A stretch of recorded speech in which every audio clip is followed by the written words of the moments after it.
Hi, Matt O'Connor from the O'Connor Law Firm in Kansas City, Strategic Lawyers Group, here to talk to you about the Castle Doctrine.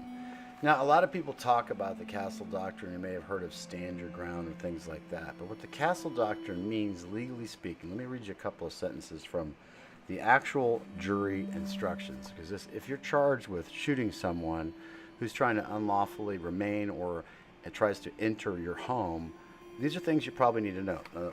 At the outset, I want to tell you this is not legal advice.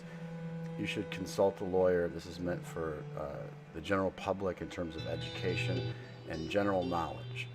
Of course, facts may vary from case to case. There's never one case that's just like the other. So this is just for general information and educational purposes only. Okay? We're lawyers. We have to give that caveat or sort of like, restriction at the beginning. All right? So,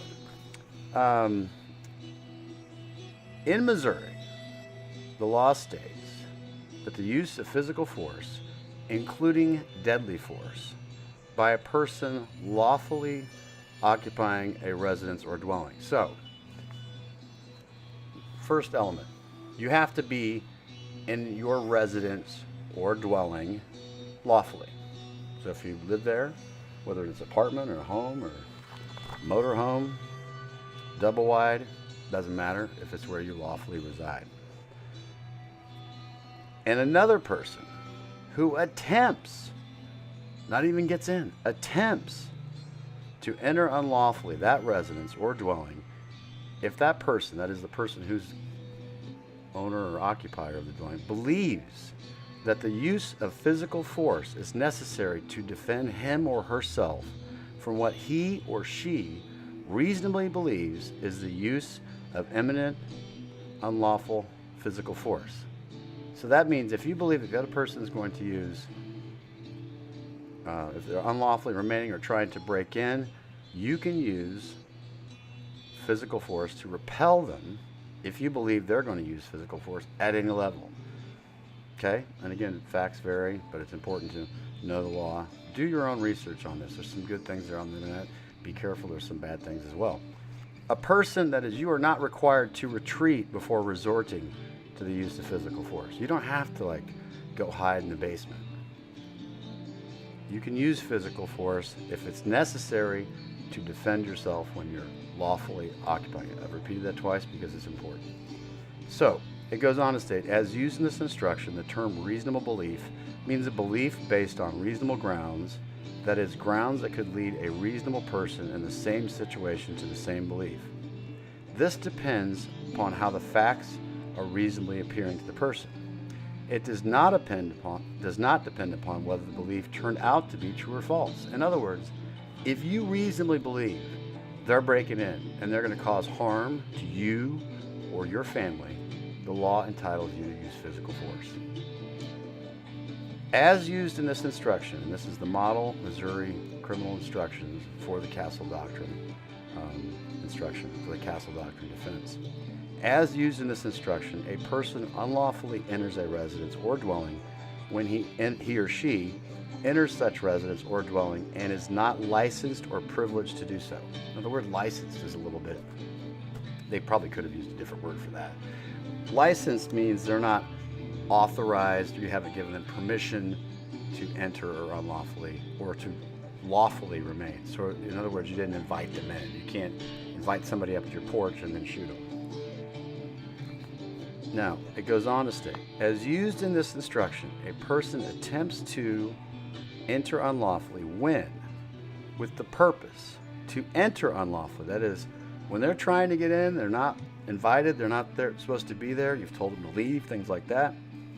He takes a substantial step towards entering unlawfully. So once they act with the purpose, like they're going to be there and they're not supposed to be there and they're doing so unlawfully, that's that substantial step towards the commission of the crime or remaining unlawfully. A substantial step means conduct which is strongly corroborative of the person's firmness to complete the unlawful entry. It does not matter if it was factually or legally impossible to complete the entry, if such entry could have been made under the circumstances as the person reasonably believed them to be. As used in this instruction, now this is the part, and I caution people very, very strongly. The use of deadly force should always be your last resort. If you can avoid physical confrontation at any level, you should always do so. That's just a good general rule of thumb. As used in this instruction, the term deadly force means physical force which the actor uses with the purpose of causing or which he knows to create a substantial risk of causing death or physical injury, or serious physical injury. Let me repeat that. With the purpose of causing or which he knows creates a substantial risk of causing death or serious physical injury. As used in this instruction, the term physical injury, serious physical injury, means physical injury that creates a substantial risk of death or that causes serious disfigurement or protracted loss or impairment of the function of any body part. So in other words, if you use a baseball bat and whack somebody over the head and they have brain damage, that would be serious physical injury. And then it goes on to define residence and dwelling. And then the most important part, the state, that is the prosecutors, have the burden of proving beyond a reasonable doubt that the actor, that is the defendant if they're charged, did not act in lawful defense. And unless the jurors find and believe beyond a reasonable doubt that they didn't act in self-defense, that's sort of a double negative. In other words, if the state can't prove that the person acted lawfully according to the Castle Doctrine defense, the jury must find them not guilty. So, it's a pretty broad definition, and it gives people a right to defend their home, their dwelling, where they live. And it doesn't give people who are trying to do unlawful, bad things escape. And that's sort of a summary of the Castle Doctrine. And again, I caution you, this is just for informational purposes only.